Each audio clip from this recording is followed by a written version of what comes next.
là, Pierre Kenstock.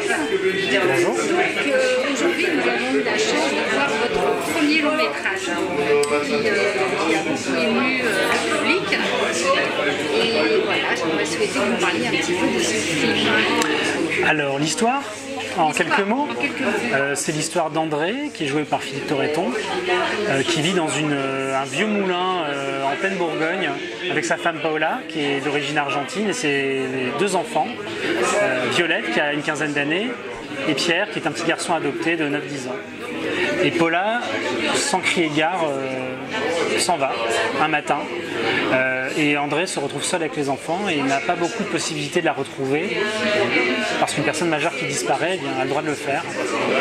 Du coup, il entame une sorte de reconstruction et dans la plus grande partie du film, il essaie de masquer sa disparition à leur entourage et contraint ses enfants au silence.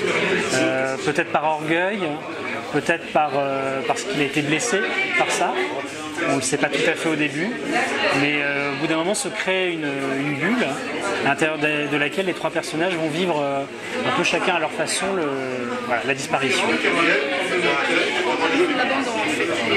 L'abandon, oui, l'abandon pour les enfants et puis une déchirure aussi pour le père et Marie avec qui elle était mariée depuis une vingtaine d'années. Mais en même temps, on ressent un très grand respect de ces personnages envers leur situation. Oui. Ils ont complètement bouleversé. Déjà, à commencer par le personnage de Paula, que je ne voulais pas condamner dans son geste, mais montrer plutôt des personnages qui essaient d'expliquer cela. Comme dit un des personnages du film, une vieille dame qu'André coiffe, il suffit de quelques minutes pour partir, mais ça peut se faire après des années de réflexion. C'est pas forcément lui, c'est peut-être un ensemble de choses qui fait que cette nuit-là, elle est prête à partir. Le rythme de votre film est très agréable et très particulier. D'où vient cette inspiration? Alors c'est compliqué de savoir d'où vient l'inspiration de ce film. La seule piste que j'ai, c'est effectivement des metteurs en scène qui me touchent. En France, par exemple, j'aime beaucoup Claude Miller. Parce que je trouve que c'est un cinéaste qui a filmé l'enfance comme peu de gens. J'ai aussi été très marqué par un film qui s'appelait L'Incompris de Comencini, qui est un grand mélo italien qui est vraiment mon film de chevet. Et parmi les cinéastes contemporains, j'aime beaucoup aussi Koreeda, qui a fait récemment un film qui s'appelait Tel Père, Tel Fils, qui était à Cannes l'année dernière, qui est un film qui a une atmosphère... alors je ne me comparerai pas, loin de là, mais en tout cas c'est vraiment quelque chose qui me plaît beaucoup. C'est une atmosphère très zen, très calme, qui raconte en même temps des choses assez abominables quand on regarde de plus près les personnages et les situations.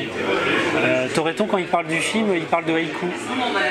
Il dit que pour lui les séquences, que le film est partitionné en petites séquences qui sont comme des haïkus. Voilà, ça c'est lui qui le dit, mais je suis assez content de cette comparaison. Et votre choix de votre acteur Torreton, c'était comment? Assez rapidement, à partir du moment où le personnage a eu l'âge qu'il devait avoir, parce que ça a été fluctuant. Voilà, on est allé voir Torreton qui a lu et dit oui très vite, avant même que le budget du film soit bouclé. C'est un acteur qui vient du théâtre, donc qui a une grande intelligence du texte, il part du texte. C'est aussi un acteur qui écoute. La première qualité d'un acteur, c'est l'écoute. Et ce qui fait que c'était vraiment un allié idéal pour ce film. Je pense pas que j'aurais pu le faire dans de si bonnes conditions, peut-être avec d'autres acteurs qui peuvent me plaire tout autant, mais je crois qu'il était et conforme au personnage et conforme aussi à ce qu'était le film, j'ai l'impression. En tous les cas, merci pour ce film. Magnifique, merci à vous. Très beau film, rempli d'émotions et on va me conseiller à vous. Merci, à bientôt. Merci.